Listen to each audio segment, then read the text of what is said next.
Bonjour à tous, dans cette vidéo nous allons étudier une ouverture pour les blancs.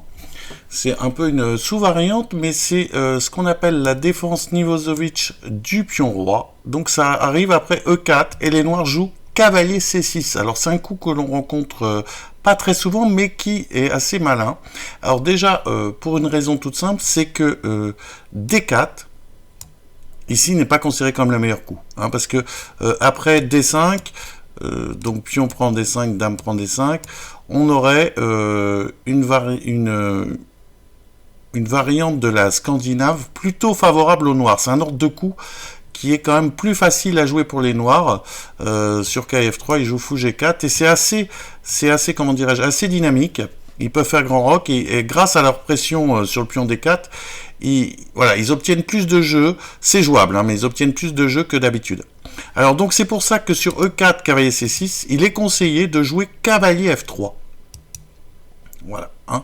Alors, une des idées, l'idée principale de cette défense Nimzowitsch du pion roi, c'est les noirs vont essayer de jouer D6, fou G4, E6 et D5. Pour transposer comme ça dans une espèce de française. Voilà, je vous montre rapidement.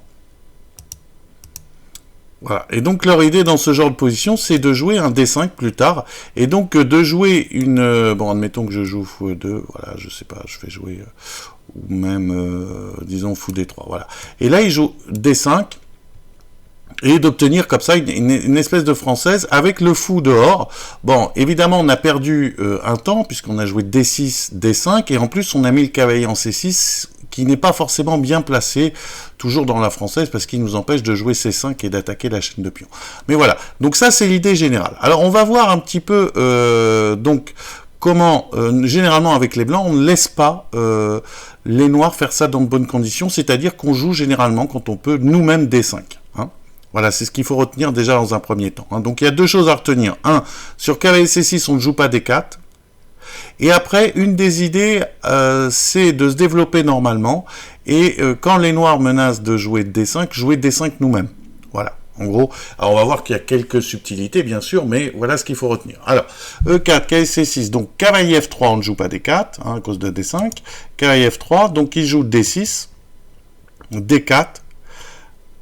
On vient tout de suite à la grande variante, après on verra des variantes secondaires. Cavalier F6, cavalier C3 et fou G4. Alors, là je joue, j'ai un problème sur D4, hein, j'ai pas envie de doubler les pions, donc je joue fou E3.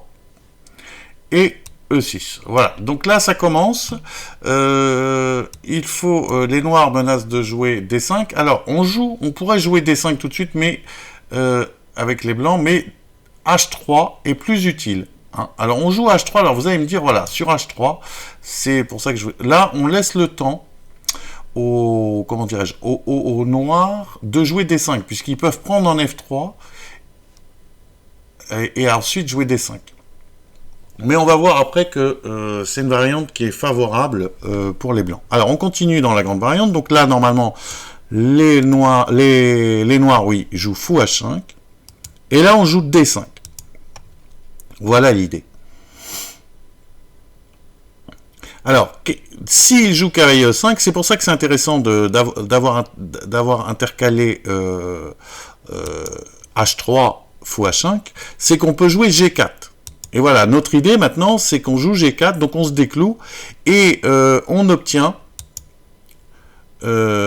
cavalier prend, voilà. Après, du contre-jeu sur l'aile dame. Hein, vous voyez, puisque le fou a été enfermé à l'aile roi, et grâce à fou B5, on va obtenir du contre-jeu à l'aile dame. Hein, donc obligé de jouer cavalier D7, pion prend, pion prend. Voilà. Alors là, il y a même une combinaison. Ici pour les blancs, pour jouer une finale favorable, avec une meilleure structure de pion et surtout un fou en difficulté. Alors c'est la combinaison, c'est fou G5, attaque la dame. Bon évidemment la dame ne peut pas prendre à cause du mat en D7. Donc bon, si jouer dame C8, ça serait difficile après de se développer. Alors fou E7, où on pourrait faire peut-être la même combinaison. Fou prend, et dame prend D7. Une jolie petite combinaison. Et voilà. Et vous voyez que là, on joue, bon, bah, c'est une finale. On va jouer F3, hein. Et puis après, on va manœuvrer. Ce fou ici va avoir énormément de mal à revenir dans la partie. En plus, il y a des cibles. On pourra attaquer, par exemple, le pion E5 un jour. Voilà, là on a une bonne finale, hein. Donc on a une meilleure structure de pion, et je vous dis, un fou qui est quand même un peu handicapé ici, hein, le fou en G6. Voilà. Donc ça, c'est l'idée générale, hein. Donc il faut retenir cette variante. Je remontre rapidement. Donc voilà, E4, cavalier C6, on ne joue pas D4, on joue cavalier F3, D6, D4 maintenant, fou, cavalier F6, cavalier C3, fou G4, fou E3, donc pour éviter, on a un problème sur D4, hein. Donc E6, et là on joue H3, fou H5, D5. Alors, maintenant on va voir un petit peu, alors nous on a vu cavalier E5, G4, et cavalier prend E5 et fou B5. Hein, nous, on a vu ça, G5. Voilà, pour l'instant, on a vu ça. Alors, il existe d'autres coups. Alors, s'il prend D5, puis on prend D5, c'est même ce qui est considéré maintenant comme la grande variante. Et fou prend F3. C'est intéressant. Avec l'idée, bon, évidemment, si je prends C6, il va prendre du fou. Hein, donc, je prends de la dame et cavalier E5 pour gagner un temps. Alors, on joue dame 2. Et on va faire un grand roc. Hein. Et là, on obtient, vous voyez, une position agréable. On va avoir un avantage d'espace, hein, notamment avec F4, G4 et la paire de fous. Hein. On a le pion en D5 ici qui nous donne. Donc là, on fait grand roc. Alors, je crois que dans la partie, ils ont joué A6 pour éviter les dames B5. Ils ont fait grand roc, fou E7, et voilà, on obtient, bon, là, c'est des positions assez agréables à jouer. Hein. Bon, il faut encore se méfier, mais voilà, c'est des positions où on a quand même une belle initiative avec les blancs. C'est pas trop difficile, on pousse les pions, voilà. Donc là, c'est pas mal. Alors, s'il joue sur D5, s'il joue cavalier E7 aussi, c'est ce que jouait Tony Miles, qui est un grand maître anglais très original. Et notamment, il a été très fameux parce qu'il a battu Anatoly Karpov en jouant avec les Noirs E4, A6. Et il a réussi à gagner contre le champion du monde de l'époque, qui était donc un des plus grands joueurs positionnels. Alors, lui, c'est lui qui a remis cette ouverture à la mode dans les années 90, et lui, dans cette position, il jouait plutôt cavalier E7. Pour éviter trop d'échanges. Alors là, pareil, hein, on joue fou B5 échec. On essaye, vous voyez, d'exploiter le fait que le fou C8 ici ait quitté et soit en H5. Il a quitté un peu la défense des cases blanches à l'aile droite. Donc on affaiblit un peu la structure de pion. Alors on joue fou B5 et sur C6, eh ben on prend avec l'idée si pion prend, ben fou A4. Et voyez, on joue là un petit peu, vous voyez, sur le fait que voilà. Et on peut toujours, après, se développer, bon, par exemple, dame 2 peut être intéressant. Toujours exploiter un peu le dame 2 et pourquoi pas le grand roc. Hein. Puis toujours des G4 qui traînent à tout moment. Vous voyez, on a toujours un peu... voilà, on exploite le fait que, vous voyez, il y a un petit pâté de pièces ici, à l'aile droite des noirs, hein, les pièces se marchent un peu dessus.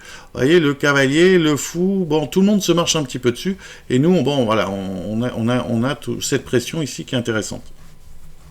Voilà ce genre de position qu'on peut obtenir. Donc après ce D5. Alors voilà, ça c'est la variante principale.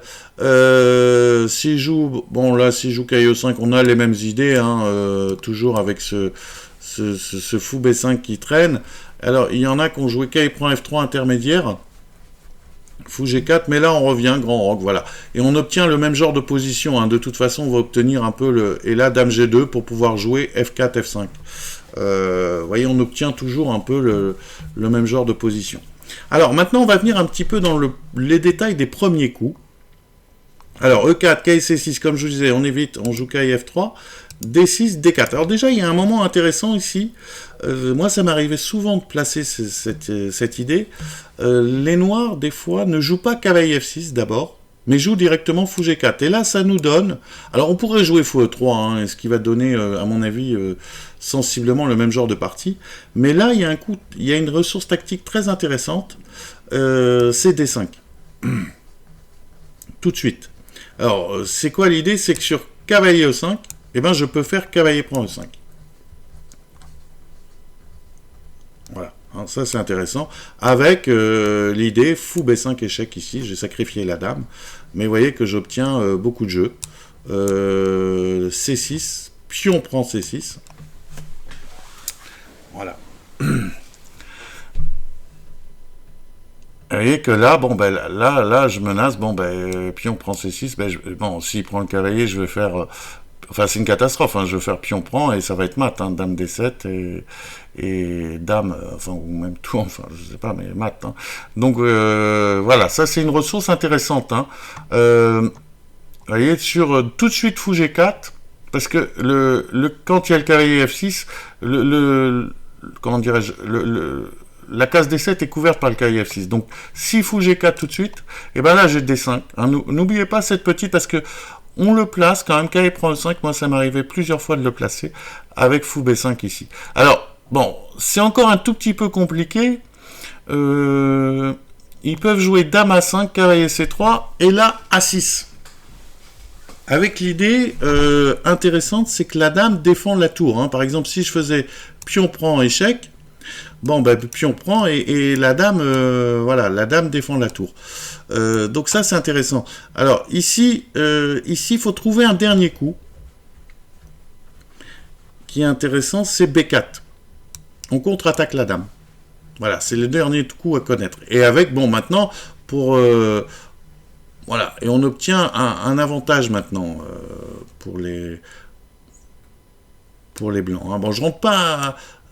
voilà, il suffit de se souvenir que c'est avantageux. Après, les coups se trouvent un petit peu facilement hein, pour les blancs. Hein, voilà. Après, c'est assez compliqué tactiquement. Hein, vous voyez, il y a tout en l'air, il y a le cavalier en l'air. Mais disons que voilà, c'est l'avantage. Après, c'est du calcul. Il faut retrouver les coups. Mais se souvenir, surtout, ce qu'il faut se souvenir, c'est B4 dans cette position. Si on arrive dans cette position. Hein. L'idée, c'est de détourner la dame, parce que là, comme je vous l'ai dit, elle est bien placée. Elle défend la tour, hein, et donc on ne peut pas faire tout de suite, puis on prend B5. Voilà. Alors, qu'est-ce que je voulais montrer d'autre? Cavalier F6, cavalier C3. Alors oui, ici, s'il joue E5, je vous conseille de transposer à chaque fois dans des... vous jouez fou B5, c'est des Espagnols, c'est la variante Steinitz. Et la variante Steinitz est quand même considérée comme assez facile à jouer pour les blancs. Une des idées, c'est dans ces positions, par exemple. Imaginons ce genre de position. Par exemple, voilà. Une des idées principales, c'est dans ce genre de position, voilà, de jouer dame F3. Hein, et d'obtenir comme ça une position intéressante où on menace cavalier F5, où on peut jouer B3, fou B2, grand roc. Voilà, la dame ici est assez bien placée. Alors, en plus, bon, il y a éventuellement des E5 qui attaquent C6. Donc la dame F3 était bien placée, elle supporte le cavalier en F5. Donc ça, c'est vous trouverez une vidéo sur l'espagnol. Donc c'est la variante Steinitz, hein, qui n'est pas considérée comme très très bonne. Et c'est pour ça qu'après, on a plutôt conseillé la variante Steinitz différée.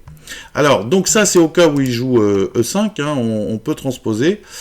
Évidemment, à ce moment-là aussi, il peut jouer E5. Alors, certains joueurs utilisent cette ruse hein, pour sur E4, par exemple, les joueurs qui jouent E5 et qui n'aiment pas le gambit-roi, ça leur arrive de jouer, ou d'autres systèmes où les blancs ne jouent pas cavalier F3, hein, où moi j'ai rencontré des joueurs qui, en se préparant contre un joueur spécifique, eh ben, ils préfèrent jouer cavalier C6, en se disant, si D4, je vais jouer D5, qui est quand même considéré comme assez dangereux pour les blancs, hein, surtout s'ils ne connaissent pas. Et s'il joue cavalier F3, je peux transposer dans E5. Alors vous, après, ça dépend si vous jouez l'italienne, etc. Bon, alors ça c'est une première chose. Donc on a vu fou G4 sans cavalier F6, on a dit D5 avec ce fameux sacrifice de dame. Qu'est-ce qu'on peut voir d'autre? Cavalier C3. Fou G4, Fou E3. Alors là, s'il joue E5, hein, tout à l'heure on a vu que E6 et D5. Hein. Alors s'il joue E5 ici, bon on joue D5 ici tout simplement.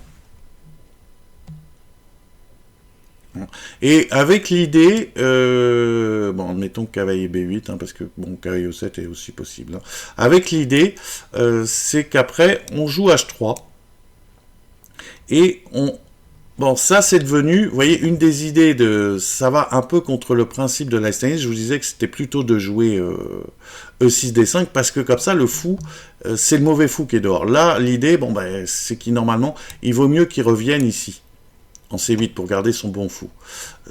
S'il le donne, c'est un peu gênant.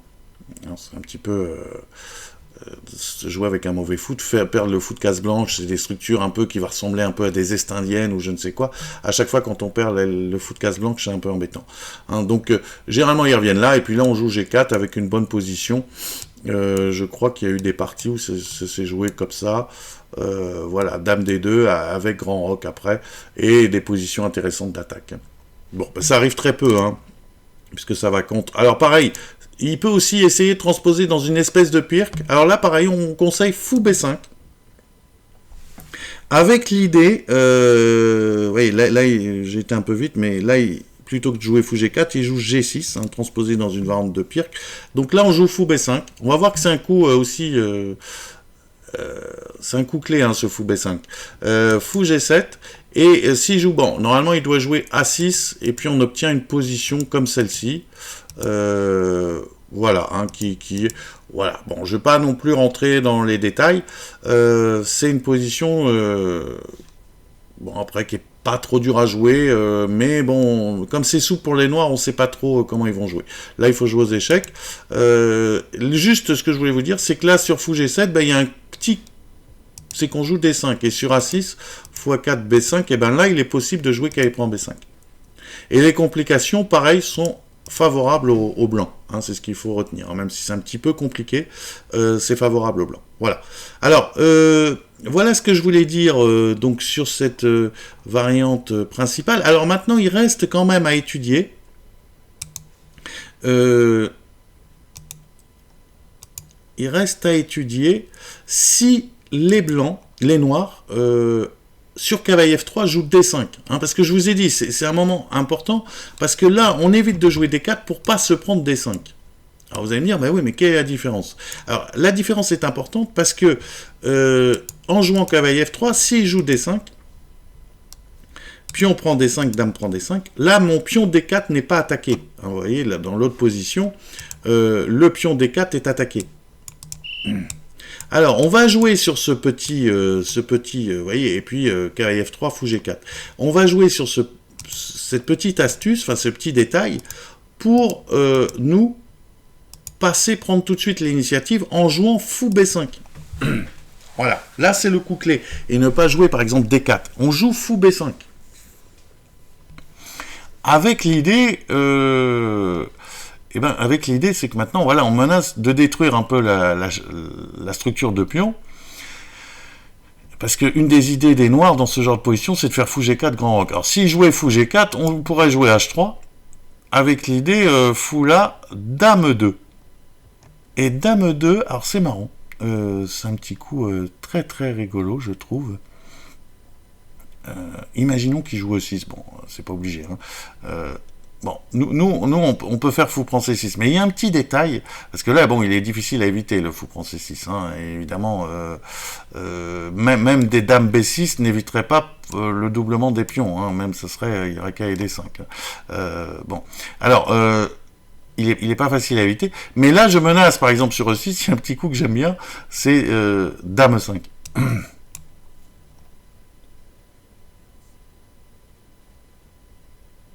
Et ça c'est marrant, attaque le fou et attaque la dame ici. Hein. Donc ça c'est un petit thème rigolo. Hein. Donc voilà, fou B5 c'est pour... Alors fou B5 normalement il joue fou D7 hein, bien sûr, avec l'idée grand roc. Hein. Fou D7. Et là je joue petit roc. Vous voyez, je ne me précipite pas à jouer D4.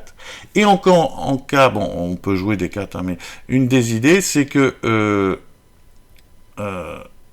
Et ben maintenant, je vais jouer D4, mais je me serais, vous voyez, j'aurais évité fou G4, et en plus, j'ai D4 cavalier E5 qui va attaquer le fou qui sera en C6 et le pion qui sera en F7. Voilà ce qu'il faut retenir, hein. Ça c'est important. Alors imaginons grand roc, là je joue D4, et bon, si je joue E6, je joue par exemple A3, et je vais obtenir, vous voyez, la dame, un des inconvénients de mettre le cavalier en C6, c'est que la dame ici est en danger pour longtemps. La dame noire, normalement, les noirs sur la Scandinave aiment bien jouer C6 pour remettre la dame en C7. Là, la dame est quand même bien bloquée à l'aile roi, hein, à l'aile dame. Et il y a plein de cas où elle est perdue, assez vite. Hein. Voilà. Alors, que vous dire d'autre? Ben voilà, donc ça c'est à retenir. Hein. Donc là, une des variantes principales, c'est voilà, comme ceci, D4, grand roc, cavalier E5, fou E8. Alors ça, c'est une des variantes principales. Voilà, c'est même la variante. Et on joue B4, là. Un joli coup, hein, pour obtenir l'initiative, hein, vous voyez. Alors, quelle est l'idée eh ben, s'il prend, on sait d'ouvrir la colonne, hein, très vite, avant que vous voyez que le fou est venu.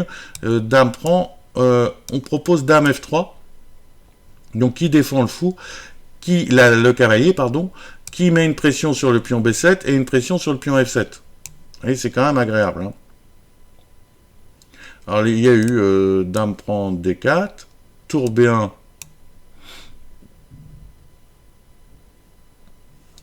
C6 et fou F4. Avec une position très très intéressante. Voilà. Donc voilà, ça c'est ce qu'il faut retenir aussi sur le D5 rapidement. Sur cavalier F3, D5, pion prend, dame prend, cavalier C3 et fou B5. C'est le coup clé. Hein. Et voilà. Et après, on a des thèmes pas trop. Après, les coups sont à peu près naturels. Fou D7, on rock. Et puis, on va prendre en C6 et jouer D4. On perd pas de temps. Hein. Ici, il fait grand rock. On joue D4 tout de suite. Et voilà. Et avec des idées A3, B4. Bon, là, la dame commence à être en grand danger. Hein. Oui. Très important. Donc voilà, on a vu ce petit système, hein, voilà, qui est rien, mais qui est assez subtil, parce que c'est une des rares fois où, lorsque les blancs peuvent jouer des 4, il est déconseillé de jouer des 4. Hein. Donc sur cette fameuse, c'est la Nimzowitsch du pion roi, hein, pour les blancs. À bientôt dans une prochaine vidéo.